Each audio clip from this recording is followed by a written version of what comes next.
Okay, so here is the trailer hitch for the Dodge Charger 2011 to 14, and I'm pretty sure the new 2016s up until whenever they change it are going to be the same. But anyways, that's how it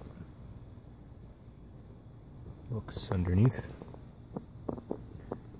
Quite nice the way it turned out. Given the style of this car, obviously it sits quite a bit low, so you want to be careful taking bumps very quickly, but other than that you should be fine. Now, one thing that is extremely important to note is that when they're telling you how to install this thing and showing the instructions, it's not a brand new car, but after you've driven it around for any given amount of time, the nuts that are welded into the bottom of the body become so corroded that there is no way you're going to get that bolt in there on the threaded nut.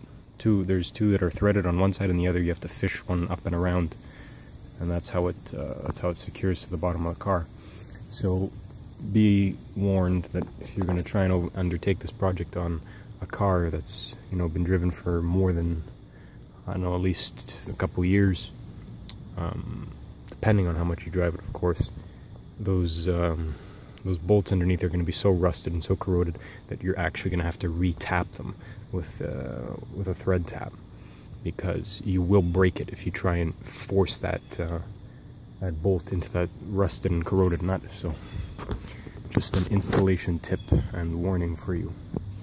But as long as you're prepared for that and you do it properly, it's going to go on fine and solid, and this thing's not going anywhere.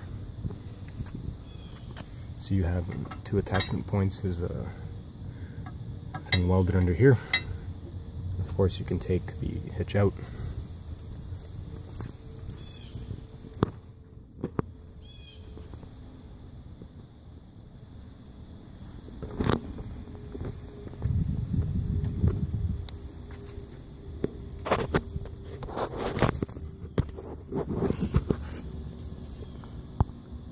Of course, to get it on, you have to not drop, because you can't, the exhaust's all one piece, but you have to loosen it and move it out of the way.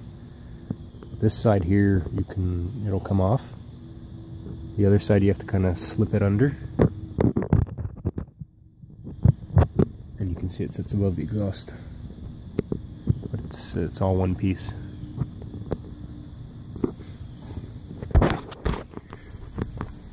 There you go.